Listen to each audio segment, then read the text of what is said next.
Hello everyone, Agent Fluffy here, and welcome back to my Let's Play of Phoenix Wright is Tyranny Trilogy, Justice for All, Farewell My Turnabout, Part 23. Now, let's get on to the trial, because it is going to be crazy, guys! Let's go!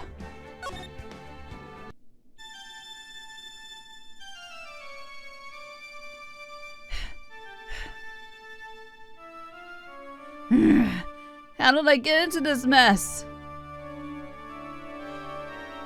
That's far enough! You can't run forever, Mr. Phoenix Wright. What? What have I done wrong? I cannot allow you to go on like this. Huh? But I'm just a simple defense attorney. Silence! You are no longer worthy of your title!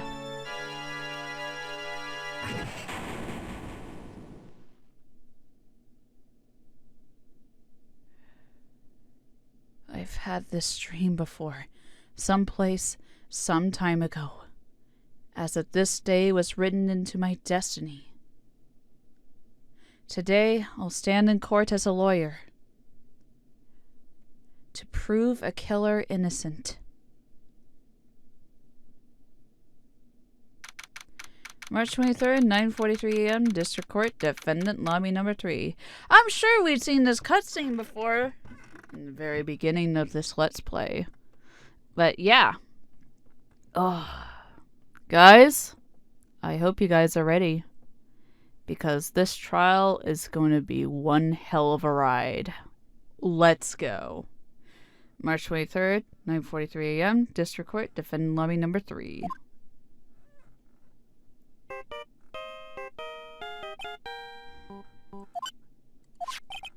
Hello, this is Phoenix Wright.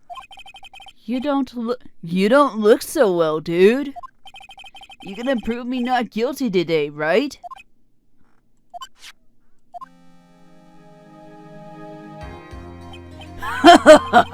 Here you please, Mr. Lawyer. Remember, it's not just me. Your precious friend's life is riding on today's verdict, too. Now listen up. You better get on guard a guilty sentence, okay? You get that creepy slime bag and not guilty, I'll never forgive you, ever! Maya. Phoenix. But Mia! Maya! How's Maya? I don't know. You don't know?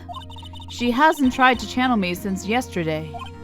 Mia, what am I supposed to do?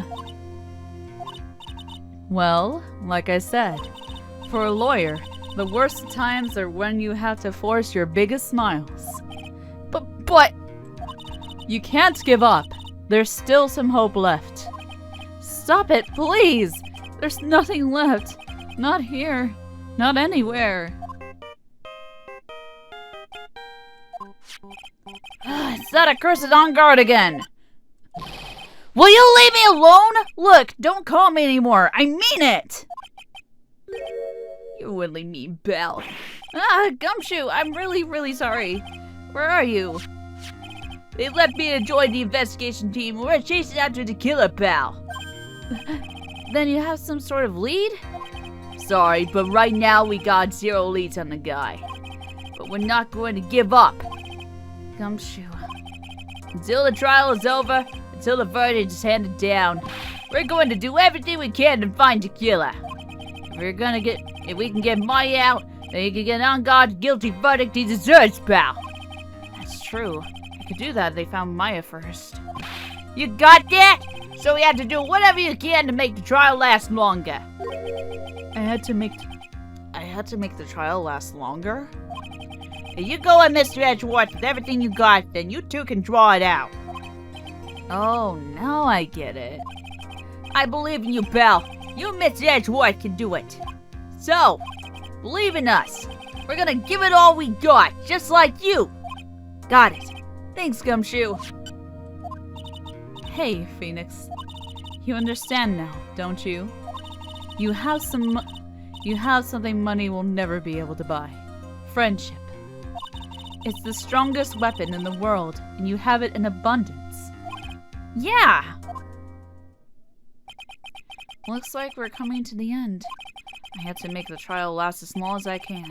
Gumshoe will come through. I know it!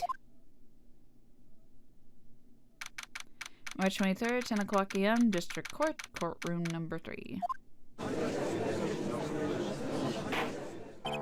Court is now in session for the trial of Matt on guard. The defense is ready, Your Honor. The prosecution has been ready for a while, Your Honor. Now, as I recall, we concluded yesterday's session with a big mystery on our hands. The mystery being what exactly was Miss Adrian Andrews' role in this murder. That is to say, is she really connected to the crime itself? Mr. Edgeworth, you will please inform the court of today's proceedings. Adrian Andrews. She forged evidence and threw suspicion onto Mr. Ungard, and then proceeded to escape the crime scene by wearing a nickel samurai costume. The guilt of these actions are those from which she cannot escape. Are you saying that she is guilty after all? I'm not finished, Your Honor. Miss Andrews has nothing to do with committing the actual murder. I would like to direct the court's attention to this card. What is that? It looks like a shell. This is a calling card of a certain assassin. Assassin, you say? Yes, Juan Carita was killed by a professional assassin. And the person who hired the assassin, his client, so to speak, is Matt on guard. What a surprising turn of events! I would think it's become commonplace by now, Your Honor. I know what's going on this time, so I know that everything Edgeworth has said is true. But we still had to hold out as long as we can, at least until Maya's safe and sound. I wonder how the trial would turn out today. Now then, please call your first witness, Mr. Edgeworth. The prosecution calls the defendant's mentor, Mr. Will Powers, to the stand. Now then, witness, your name and occupation, please. Okay. I'm, Will Powers. I'm a poor, underpaid action star. And what is your relation to the defendant? Well, I guess I'm sort of a lousy mentor to him in a way, yeah. Mr. Powers, please, you don't need to put yourself down so much. Oh, sorry. Well, but I'm just kind of a nothing sort of guy. On the night of the murder, you visited the defendant's room. Is this correct? Yes. I didn't know that. But, you know, I didn't actually get to see Matt when I went. All you need to do is answer what you asked. Now then, I would like you to please testify about when you went to Mr. Ungard's room. Okay, sure. His testimony visit to Matt's room. After the award ceremony, I went by myself to Matt's room.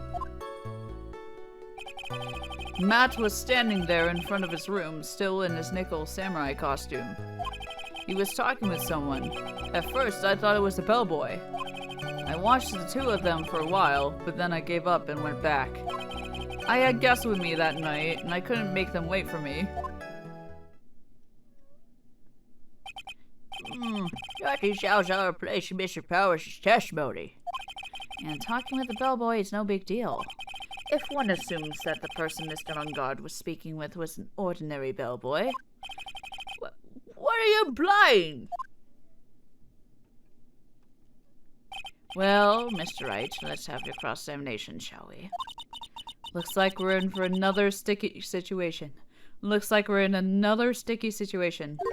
Huh? A trap. Can't you smell it, Phoenix?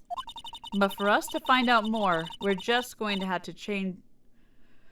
But for us to find out more, we're just going to have to charge in head first, right? As CineMedia visits Matt's room. Let me save real quick.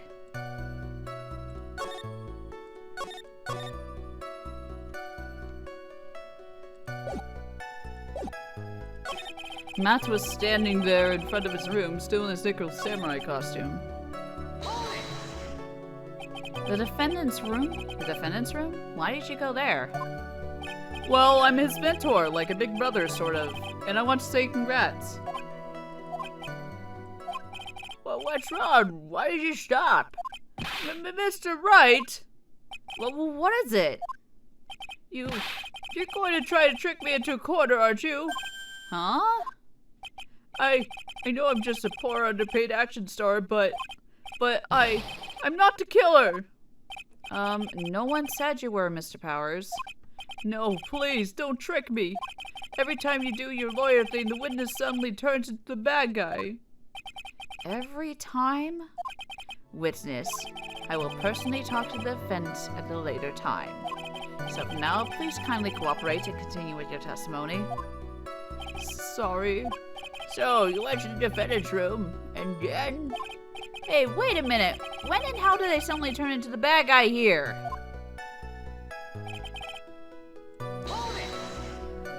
Are you sure that was Matt on guard? Oh, whoops. Yeah, I'm sure. He wasn't wearing a nickel samurai mask then. If that's the case, then he really can't be mistaken. And? What was the defendant doing, standing in front of his own room?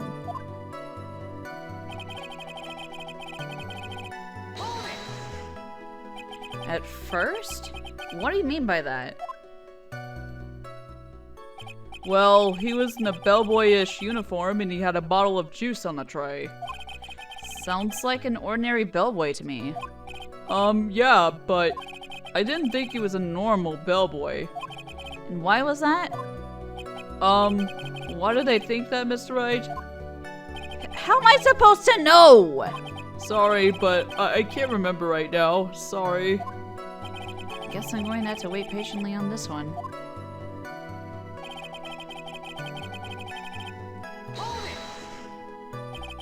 You saw the two of them, the bellboy and the defendant together, correct? Yeah, the bellboy just wanted to say congrats. Now, while you were watching the two of them, did you notice anything strange? You know, I did feel something weird.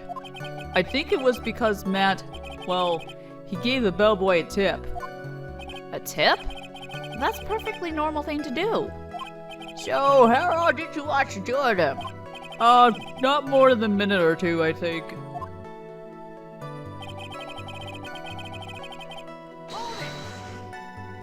So, who are these guests you're talking about? You guys, of course. You and Maya and Little Pearl. I thought it would be really rude since I invited you guys if I disappeared on you. So I went back to my seat pretty soon after seeing Matt in the hallway. This is like squeezing water from a stone. It's probably pointless to press further. Do you remember this incident? Did Mr. Powers leave his seat that night? I don't remember that happening at all. Maya was making such a racket in her hyper state. I ended up focusing on her. I see. In any case, from his story, he probably wasn't gone for very long.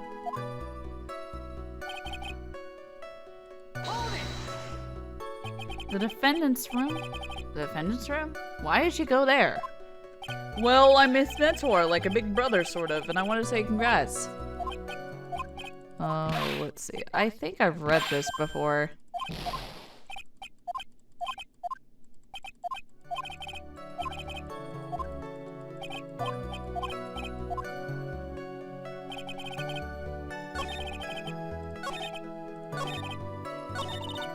Wait.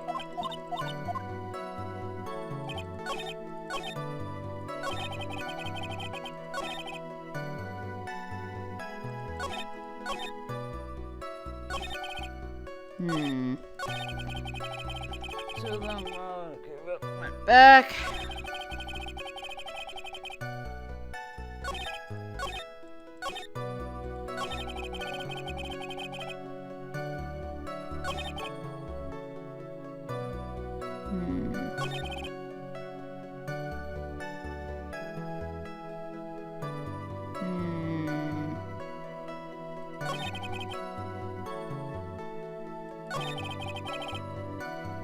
Let's see, a tip, huh?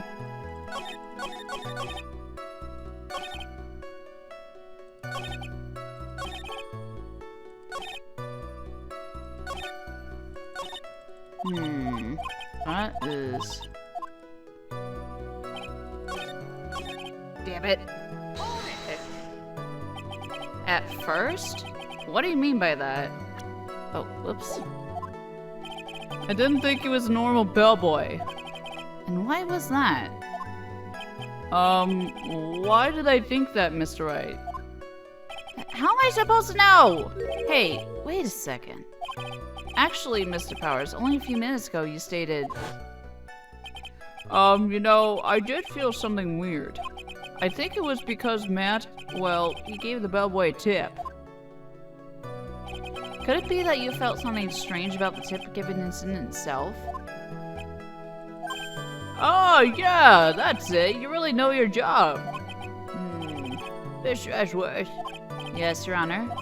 this bellboy, he wasn't an ordinary one, was he? Perhaps we should let the witness tell us. Very well. Mr. Powers, please amend your testimony. You mean about the bellboy, right? Matt gave the bellboy a tip. So he gave the bellboy a tip. What's so strange about that? Well, you see, Matt's not a poor penny pincher like me. I was trying to figure out how much it was because the tip really shocked me. How much it was? But that's when something even more surprising happened. The bellboy was putting the tip he got in his pocket. And that's when I got my first good look at the guy's face. I was really shocked. I'm afraid you don't follow at all. Sounds like Mr. Powers was surprised twice by this event. I wonder which of the shocking moments I should ask about. Ungar's tip. The defendant is a huge star. He could afford to give generous tips, wouldn't you agree? Sure. But giving him that much was maybe a little too much, I think. A little too much? Would you please clarify to the court about how much you would say the defendant gave to the bellboy? Honestly, I don't know. I can't even begin to guess. And why is that? Because you gave the bellboy a really, really fat roll of cash. A roll of cash? Oh, well, how interesting. That certainly was a very generous tip, wasn't it? A very fat roll of cash. That can hardly be called a tip, Your Honor. The judge is beginning to look awfully suspicious of us. Wait and see. There's nothing I can really object to here. I mean, who can argue that a fat roll of money isn't really odd? So, supposing that roll of cash was not a tip, then what was it? Payment, Your Honor. Payment? Isn't it obvious? For the murder of Mr. Juan Corrida. Then the bellboy the witness saw. Yes, he was the assassin. Hold your horses now, Mr. Edgeworth. You don't have any proof of this, do you? Have I ever been unprepared to support my claims, Your Honor?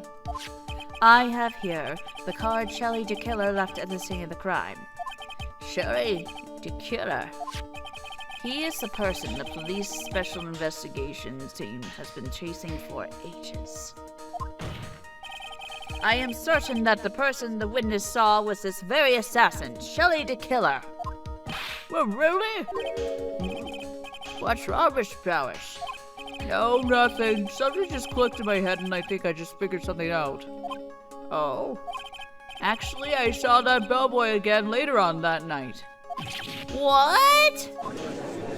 Man, damn. Mr. Powers, please testify. Tell us what you saw. Yes, sir. Right away. In his testimony the second time. This time I was in that hallway because I had to go to the bathroom. And that's when that bellboy I saw earlier came out of the room. Of course, when I say room, I mean Juan Carita's room. Now that I think about it, that bellboy did seem kinda out of place.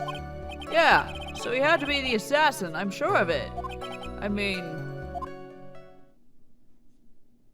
Thank you very much. That is all we need for now. Huh? But I'm not done. There's still more.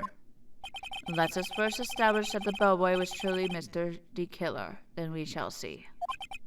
So the bellboy came out of the victim's room. And if that bellboy really was the assassin, then I think the answer is fairly obvious. That would be correct, Your Honor.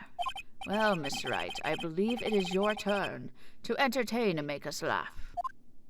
Ha ha ha ha ha. This is no laughing matter. Resignation the second time.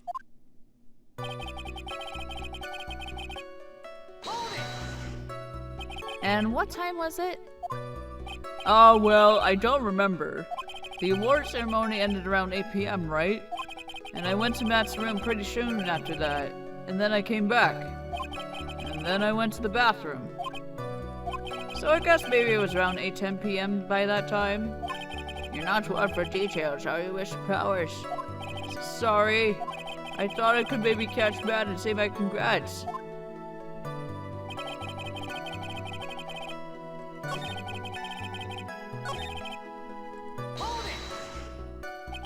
Are you sure it was the same bellboy? Yeah. And how could you tell? All of the bellboys were the same uniform, after all. But you see, well, he had those stitches in his face.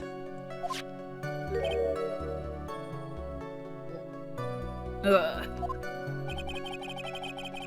So I'm sure it's the same guy that was talking with Matt. So which room did the bellboy come out of?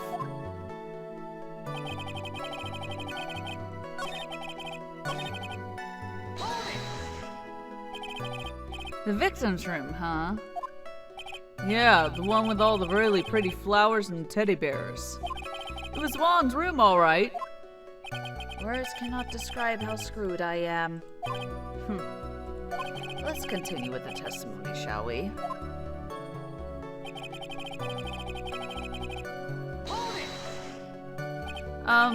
So what exactly was so out of place about him?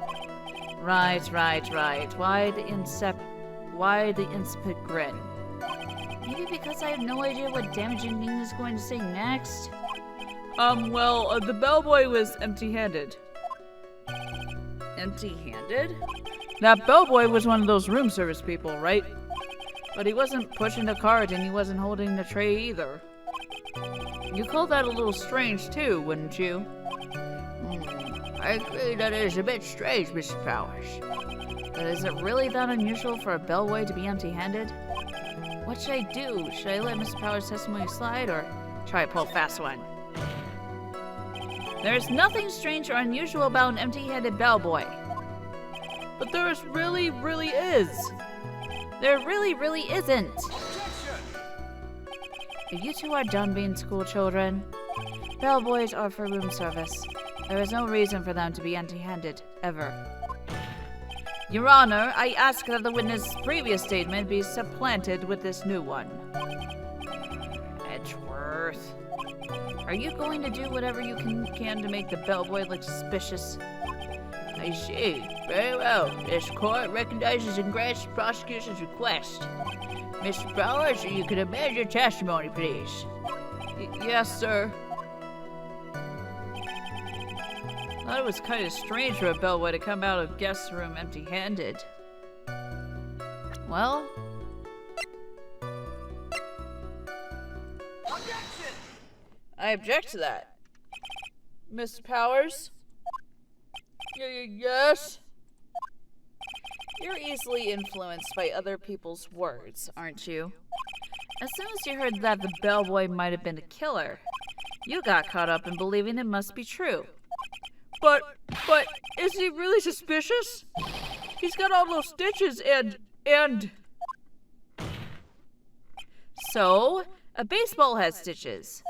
Are you saying all baseballs are suspicious because they have stitches? Well, there's also, what about him being empty-handed? I would like to ask the court to please take a look here. This is the crime scene. There is a wine glass sitting next to Mr. Kurita's body. The liquid inside this glass is tomato juice. And now, if you would look at what is on top of the table in the lower right corner here. Anyone can clearly see that it is a tray with a bottle of tomato juice on it. The bellboy had just brought this to Mr. Kurita's room. He left the tray in the room, which is why he was empty-handed when he left. But that would mean that the bellboy is seen and left a dead body in the room. But can you prove that Mr. Kurita was already dead at that time? Miss Edgeworth! Yes? I blame you for leading me down this route. I'm terribly sorry. What is with him? Why is he laughing? Witness, isn't there one more thing you would like to share with us? Is there? The bellboy was empty-handed, or should I say, empty-handed. I recall you had something interesting to say about his hands. Oh yeah, I almost forgot. Huh? Well, what? That bellboy. He was wearing gloves. Gloves? Yeah, pitch black leather ones. All the other bellboys don't wear gloves like that, right? Black leather gloves. Why didn't you mention them earlier? Sorry, it slipped my mind. Boy, does this make the bellboy look really suspicious. Alright, gotta focus. Can't get lax here. So what if he had gloves? A lot of bellboys wear gloves. Come on, Mr. Wright. That bellboy was wearing black leather ones. So, a football is made of leather. Are you saying all footballs are suspicious because they are made of leather? But that man, he received a large roll of cash from the defendant. And then he was seen leaving the crime scene wearing black leather gloves. I don't think that even someone like myself can believe he was just another bellboy. It seems that we have finally come to an understanding. Now then, witness, please continue with the rest of your testimony. The rest? Oh yes, please tell us more. Okay. Witness testimony, the second meeting. After leaving Juan's room, the bellboy went and knocked on Matt's door, just like that. He gave something to the person inside the room. Then the old guy just left, without even going into the room. After that, I went to the bathroom and then back to my seat. So the bellboy, after leaving the crime scene next, went to the defendant's room? Yeah, I kinda saw all that by accident. Some accident? I'd say you saw too much. And all of it was suspicious to high heaven. I think it's safe to say that we can no longer consider this bellboy to be normal. Now then, let's get started, shall we? Mr. Wright, your cross-examination, please. Yes, Your Honor. Our examination, their second meeting. Alright, I'm gonna stop right there. Let's save. And in the next part, we're gonna continue cross-examining Will Powers. So, this has been Agent Fluffy, and I will see you guys next time. Bye-bye! Hey everyone, Agent Fluffy here, and thank you for watching. If you enjoyed this video, please like and subscribe to my channel. If you want to support me even more, feel free to support my Patreon. The links are right here.